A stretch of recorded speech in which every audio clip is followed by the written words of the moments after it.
নমস্কার। Sam audio বুকে আপনাদের স্বাগতম জানাই। আমি সায়ন। আমাদের আজকের গল্প ভূতের ছায়া, অলক্ষ্মী বটগাছের গল্প, প্রথম পর্ব। গল্পটি লিখেছি আমি, সায়ন। গল্প পাঠে এবং বিভিন্ন চরিত্রে আমি সায়ন। শুরু হচ্ছে আমাদের আজকের গল্প ভূতের ছায়া, অলক্ষ্মী বটগাছের গল্প।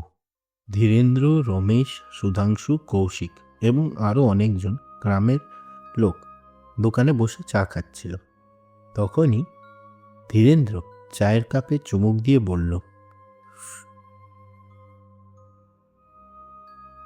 তোমরা জানো এই সাঁওতালগা কত পুরনো?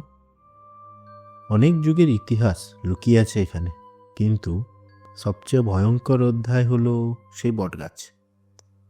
রমেশ উৎসাহ নিয়ে বলে, বটগাছ মানে ওই জঙ্গলের ধারের বটগাছটা?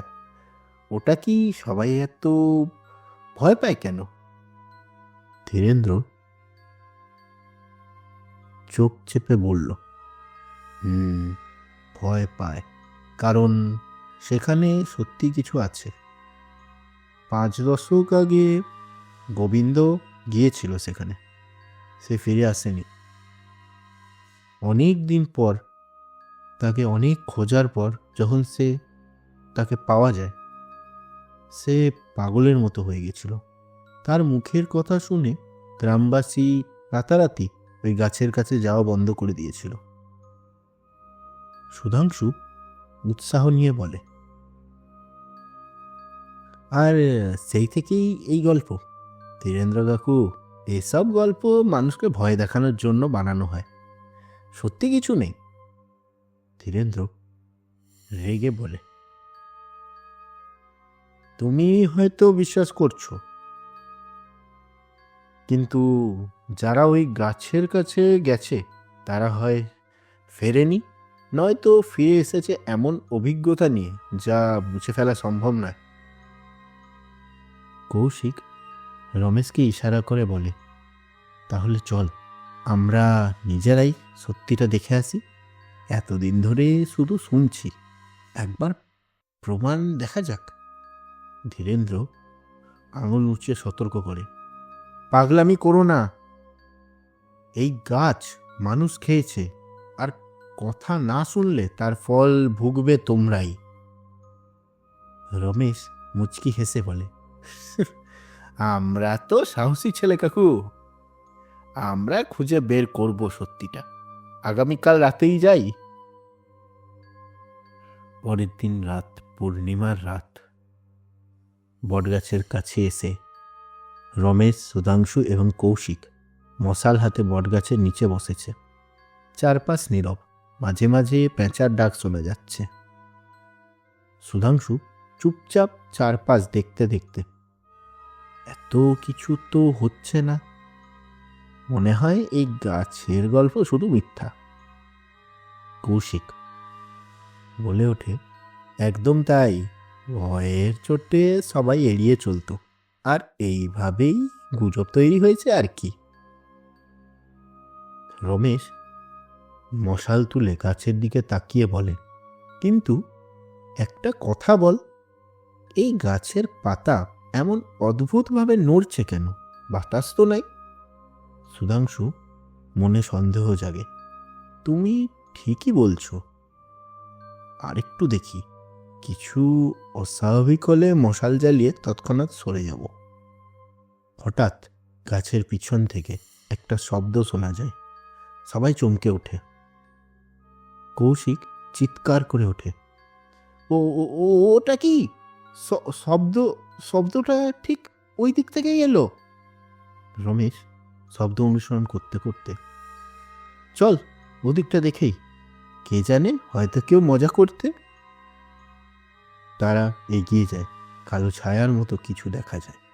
সুধাংশু গলায় ভয় ফুটে ওঠে, ওটা ওটা কি একটা মানুষ? ছায়ামূর্তি তখন গম্ভীর কণ্ঠে তাদের সামনে উদয় হয়, তোমরা এখানে কে? এখানে কেন? জানো না এই গাছ অভিশপ্ত? তিনজন পিছনে সরে আসে, তাদের মুখে ভয়ের স্পষ্ট ছাপ। রমেশ কাঁপা গলায় বলে, তুমি কে? আমাদের কিছু করো না। ছায়া ঠান্ডা হাসি দিয়ে বলে, তোমরা এখানে এসেছো আমার নিয়ম ভাঙতে? এখন তোমাদের শাস্তি পেতেই হবে। পরের দিন সকালে ধীরেন্দ্রের বাড়িতে তিনজনই আহত এবং আতঙ্কিত অবস্থায় ধীরেন্দ্রের কাছে ফিরে এসেছে। ধীরেন্দ্র তাদের চেহারা দেখে বলে, আমি বলেছিলাম না ওই গাছকে এড়িয়ে চলতে? কি হয়েছে বলো? সুধাংশু শ্বাস নিতে নিতে বলে, কাকু আমরা গেছিলাম, গাছটা সত্যিই অভিশপ্ত। আমরা সেখানে এমন কিছু দেখেছি যা ভাষায় বোঝানো যায় না। ধীরেন্দ্র দীর্ঘশ্বাস ফেলে বলে,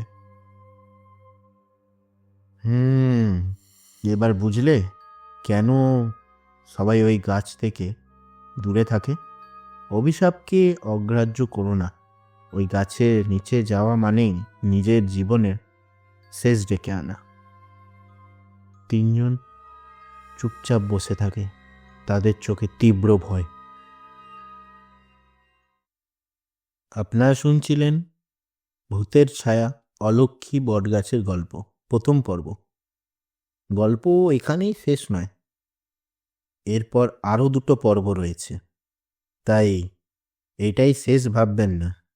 সেই বটগাছের কাহিনী আরও ভয়ের দিকে এগোতে থাকে। তাহলে পরের কি ঘটবে আর আমি এরকমই বা কেন বললাম জানার জন্য আমাদের 2য় পর্ব এবং 3য় পর্ব দেখতে ভুলবেন না।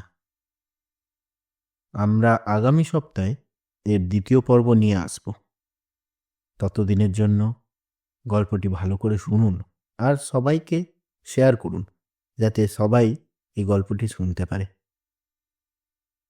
আপনাদের গল্পটা কেমন লাগলো কমেন্ট করতেও ভুলবেন না। কমেন্ট করে আমাদের জানান গল্পটি কেমন হয়েছে।